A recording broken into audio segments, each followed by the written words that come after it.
Hi friends, welcome back to ShiRazMedia. മറ്റൊരു വീഡിയോയിലേക്ക് എല്ലാവർക്കും ഒരിക്കൽ കൂടെ സ്വാഗതം. ഇന്നത്തെ ഈ ഒരു വീഡിയോയിലൂടെ നമ്മൾ നോക്കാനായിട്ട് പോകുന്നത് ഫെഡറൽ ബാങ്കിൽ അക്കൗണ്ട് ഉള്ളവർക്ക് അവരുടെ ഇന്റർനെറ്റ് ബാങ്കിംഗ് എങ്ങനെയാണ് സ്വന്തമായിട്ട് രജിസ്റ്റർ ചെയ്യുന്നത് എന്നുള്ളതിനെ കുറിച്ചാണ്. ഇന്റർനെറ്റ് ബാങ്കിംഗ് സ്വന്തമായി രജിസ്റ്റർ ചെയ്യുന്നതിന് നമ്മുടെ ബാങ്കിൽ രജിസ്റ്റർ ചെയ്തിട്ടുള്ള മൊബൈൽ നമ്പർ നമ്മുടെ കയ്യിലുണ്ടായിരിക്കണം. അതുപോലെ തന്നെ നമ്മുടെ അക്കൗണ്ട് നമ്പർ നമുക്ക് അറിഞ്ഞിരിക്കണം. ബാങ്ക് അക്കൗണ്ട് നമ്പറും നമ്മുടെ രജിസ്റ്റർ ചെയ്ത മൊബൈൽ നമ്പറും ഇല്ലാത്തവർക്ക് ബ്രാഞ്ച് വിസിറ്റ് ചെയ്തുകൊണ്ട് വേണം ഇന്റർനെറ്റ് ബാങ്കിംഗ് രജിസ്റ്റർ ചെയ്യുന്നതിന് വേണ്ടിയിട്ട്. ബാങ്ക് അക്കൗണ്ട് നമ്പറും രജിസ്റ്റർ ചെയ്ത മൊബൈൽ നമ്പറും ഉപയോഗിച്ചുകൊണ്ട് നമ്മുടെ വീട്ടിലിരുന്നു കൊണ്ട് തന്നെ നമ്മുടെ ഇന്റർനെറ്റ് ബാങ്കിങ് എങ്ങനെയാണ് രജിസ്റ്റർ ചെയ്യുന്നത് എന്നുള്ളതാണ് ഈ ഒരു വീഡിയോയിലൂടെ പ്രധാനമായും ഞാൻ നിങ്ങളെ പരിചയപ്പെടുന്നത്. Federal bank internet bank register ചെയ്യുന്നത് എങ്ങനെയെന്നുള്ളത് വിശദമായി ഈ ഒരു വീഡിയോയിലൂടെ നിങ്ങൾക്ക് കണ്ട് മനസ്സിലാക്കാവുന്നതാണ്. വീഡിയോയിലേക്ക് പോകുന്നതിന് മുമ്പായിട്ട് നിങ്ങൾ ഈ ചാനൽ ആദ്യമായിട്ട് കാണുന്നവരാണെങ്കിൽ ഈ വീഡിയോയുടെ താഴെയുള്ള സബ്സ്ക്രൈബ് ബട്ടൺ ഒന്ന് പ്രസ് ചെയ്ത് ചാനൽ സബ്സ്ക്രൈബ് ചെയ്ത് വെക്കുക. തുടർന്നുള്ള ബെല്ലൈക്കൺ കൂടെ എനാബിൾ ചെയ്തുക.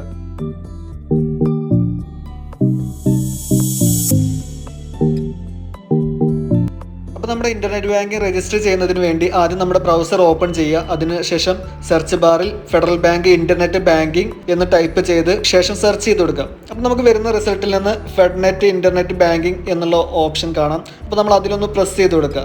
അപ്പോൾ നമുക്ക് ഇതുപോലൊരു ഇന്റർഫേസ് ആയിരിക്കും വന്നിട്ടുണ്ടായിരിക്കുക. ഇവിടെ പേഴ്സണൽ ബാങ്കിങ് എന്നുള്ളത് കാണാം. അപ്പോൾ നമ്മൾ അതിൽ ഒന്ന് എൻ്റർ ചെയ്ത് കൊടുക്കുക. അപ്പോൾ നമ്മൾ അടുത്തൊരു ഇന്റർഫേസിലോട്ട് വന്നിട്ടുണ്ടായിരിക്കും. ഇവിടെ കണ്ടിന്യൂ ടു ലോഗിൻ എന്നുള്ള ബട്ടണിൽ പ്രസ് ചെയ്ത് കൊടുക്കുക.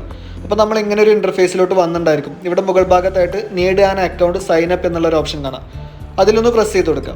ശേഷം നമ്മൾ ഇതുപോലൊരു ഇന്റർഫേസിലോട്ടായിരിക്കും വന്നിട്ടുണ്ടായിരിക്കുക. ഇവിടെ ഒന്നാമത്തെ കോളത്തിൽ enter your 14 digit account number എന്നുള്ളത് കാണാം. അപ്പോൾ നമ്മൾ ആ കോളത്തിൽ നമ്മുടെ ബാങ്ക് അക്കൗണ്ട് നമ്പർ കൃത്യമായിട്ട് നമ്മൾ എൻ്റർ ചെയ്ത് കൊടുക്കുക. അതിനുശേഷം താഴെയുള്ള വെരിഫിക്കേഷൻ കോഡ് എന്നുള്ള ഭാഗത്ത് ആ കോഡ്, അതിന് വലതുവശത്ത് തന്നിട്ടുള്ള കോഡ് അതുപോലെ തന്നെ കൃത്യമായിട്ട് എൻ്റർ ചെയ്ത് കൊടുക്കുക. അതിനുശേഷം താഴെയുള്ള കണ്ടിന്യൂ എന്നുള്ള ബട്ടണിൽ നമ്മളൊന്ന് പ്രസ് ചെയ്ത് കൊടുക്കുക. അതോടുകൂടി നമ്മുടെ ബാങ്ക് അക്കൗണ്ടിൽ നമ്മൾ രജിസ്റ്റർ ചെയ്തിട്ടുള്ള മൊബൈലിലോട്ട് നമുക്കൊരു OTP ലഭിക്കുന്നതായിരിക്കും. ആ OTP ഇവിടെ എൻ്റർ OTP എന്നുള്ള ഈ കോളത്തിൽ നേരെ എൻ്റർ ചെയ്ത് കൊടുക്കുക. അതിനുശേഷം താഴെയുള്ള വാലിഡേറ്റ് OTP എന്നുള്ള ബട്ടണിൽ ഒന്ന് പ്രസ് ചെയ്ത് കൊടുക്കുക. ശേഷം നമ്മൾ ഇതുപോലൊരു ഇന്റർഫേസിലോട്ടായിരിക്കും വന്നിട്ടുണ്ടായിരിക്കുക. ഇവിടെ എൻ്റർ ചെയ്യുക യൂസർ ID യുവർ ചോയ്സ് എന്നുണ്ട്. അപ്പോൾ നമുക്ക് ഇഷ്ടമുള്ളൊരു യൂസർ ID കൊടുക്കാനാണ് പറയുന്നത്. അപ്പോൾ യൂസർ ID എങ്ങനെയുള്ളതായിരിക്കണം എന്നുള്ളത് അവിടെ പറയുന്നുണ്ട്. ആൽഫാ ന്യൂമറിക് ആയിരിക്കണം, അക്കങ്ങളും അക്ഷരങ്ങളും അടങ്ങിയത്. അതുപോലെ തന്നെ മിനിമം 4 മുതൽ 30 ക്യാരക്ടേഴ്സ് വരെ ഉള്ളതായിരിക്കണം. അതുപോലെ യൂസർ ID ഓൾറെഡി എടുത്തിട്ടുള്ളതാണെന്നുണ്ടെങ്കിൽ വേറെ ഒരെണ്ണം ട്രൈ ചെയ്യാനാണ് പറയുന്നത്. അടുത്തതായിട്ട് പറയുന്നത് നമ്മുടെ ഈ യൂസർ ID കൊടുത്തിട്ടുള്ളത് ലോഗിൻ ചെയ്യാനായിട്ട് നമുക്ക് ആവശ്യമുള്ളതാണ്. അപ്പോൾ അതുകൊണ്ട് ഓർത്തിരിക്കണം എന്നുള്ളതാണ്. അപ്പോൾ അതിനുശേഷം നമ്മളൊരു യൂസർ ID അവിടെ കൊടുത്തതിന് ശേഷം ചെക്ക് അവൈലബിലിറ്റി എന്നുള്ള ഈ ബട്ടണിലൊന്ന് പ്രസ് ചെയ്ത് കൊടുക്കുക. അപ്പോൾ നമ്മുടെ യൂസർ ID അവൈലബിൾ ആണോ അല്ലേ എന്നുള്ളത് അറിയാൻ വേണ്ടിയിട്ടാണ്.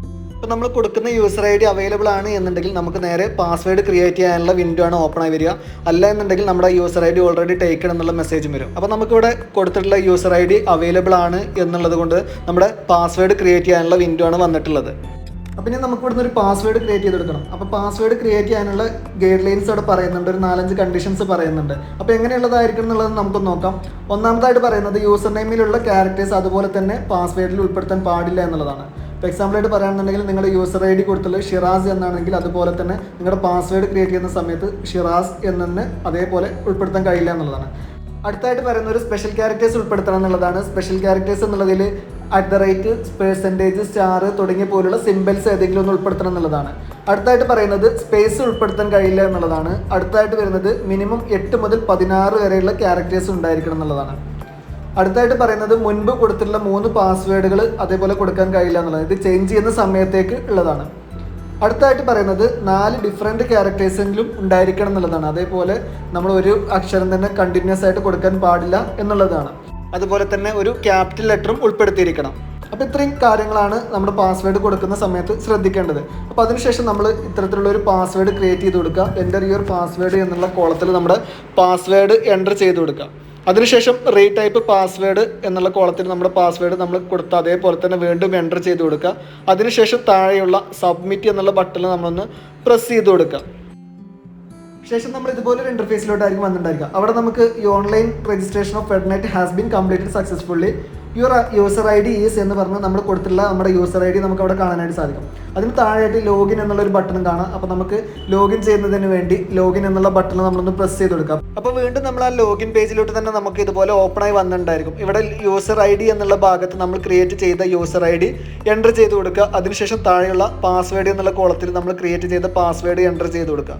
അടുത്ത കോളത്തിൽ മൊബൈൽ നമ്പർ എന്നുള്ളതാണ്. മൊബൈൽ നമ്പർ നമ്മുടെ 10 അക്ക മൊബൈൽ നമ്പറിൻ്റെ കൂടെ നമ്മുടെ കൺട്രി കോഡ് 91 ചേർത്തതിന് ശേഷം മൊബൈൽ നമ്പറും എൻ്റർ ചെയ്ത് കൊടുക്കുക.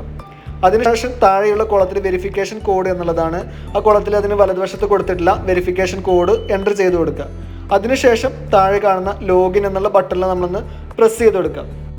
ശേഷം നമ്മൾ ഇതുപോലൊരു ഇൻ്റർഫേസിലോട്ടായിരിക്കും വന്നിട്ടുണ്ടായിരിക്കുക. അവിടെ നമ്മുടെ അക്കൗണ്ട് സെക്യൂർ ആയിട്ട് ഉപയോഗിക്കുന്നതിന് വേണ്ട കുറച്ച് ഗൈഡ് ലൈൻസ് പറയുന്നുണ്ട്. അപ്പോൾ നിങ്ങൾ അതൊന്ന് വായിച്ചു നോക്കുക. അതിനുശേഷം താഴെയുള്ള ടേംസ് ആൻഡ് കണ്ടീഷൻസ് അഗ്രി ചെയ്യാനുള്ളതുണ്ട്.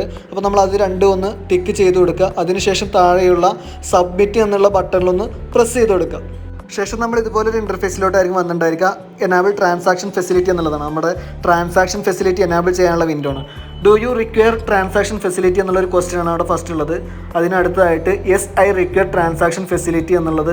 അടുത്തതായിട്ട് never I require view only facility. അടുത്ത് മേ ബി ലേറ്റർ എന്നുള്ള. അപ്പോൾ നമുക്ക് ഇതിൽ ഏതാണോ വേണ്ടത് എന്നുള്ളത്, നമുക്ക് ട്രാൻസാക്ഷൻ ഫെസിലിറ്റി വേണമെന്നുണ്ടെങ്കിൽ ഒന്നാമത്തെ ഓപ്ഷനാണ് സെലക്ട് ചെയ്യേണ്ടത്. ഇനി അതല്ല നമുക്ക് ട്രാൻസാക്ഷൻ ചെയ്യേണ്ട ആവശ്യമില്ല, അക്കൗണ്ട് വ്യൂ ചെയ്താൽ മാത്രം മതി എന്നുണ്ടെങ്കിൽ never I require view only facility എന്നുള്ള രണ്ടാമത്തെ ഓപ്ഷൻ സെലക്ട് ചെയ്ത് കൊടുക്കാം. ഇപ്പോൾ ഞാനിവിടെ yes I require transaction facility എന്നുള്ള ഒന്നാമത്തെ ഓപ്ഷനാണ് സെലക്ട് ചെയ്യുന്നത്. അപ്പോൾ നമുക്ക് ട്രാൻസാക്ഷൻ ഫെസിലിറ്റി ആവശ്യമുള്ളതുകൊണ്ട് ഒന്നാമത്തെ ഓപ്ഷൻ തന്നെ സെലക്ട് ചെയ്ത് കൊടുത്തു. അതിനുശേഷം താഴെയുള്ള സബ്മിറ്റ് എന്നുള്ള ബട്ടണിൽ നമ്മളൊന്ന് പ്രസ് ചെയ്ത് കൊടുക്കാം.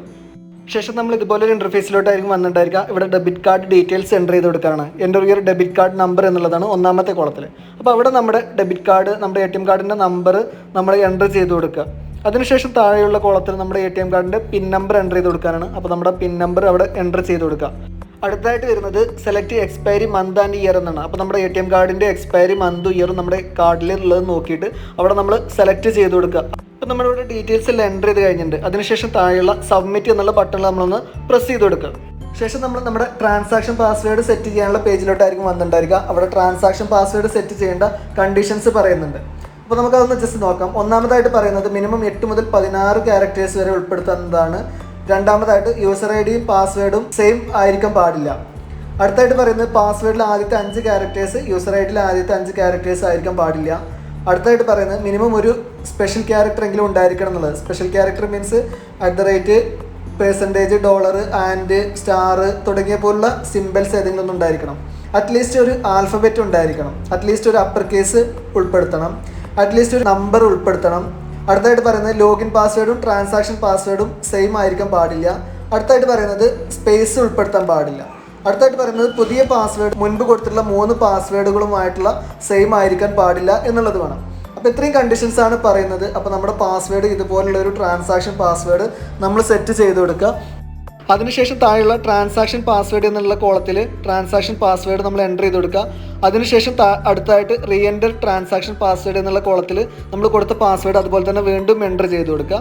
അതിനുശേഷം താഴെയുള്ള സബ്മിറ്റ് എന്നുള്ള ബട്ടണിൽ നമ്മളൊന്ന് പ്രസ് ചെയ്ത് കൊടുക്കുക. ശേഷം നമ്മൾ ഇതുപോലൊരു ഇൻ്റർഫേസിലോട്ടായിരിക്കും എത്തിയിട്ടുണ്ടായിരിക്കുക. ഇവിടെ ട്രാൻസാക്ഷൻ പാസ്വേഡ് സെറ്റ് സക്സസ്ഫുള്ളി എന്ന് കാണാം.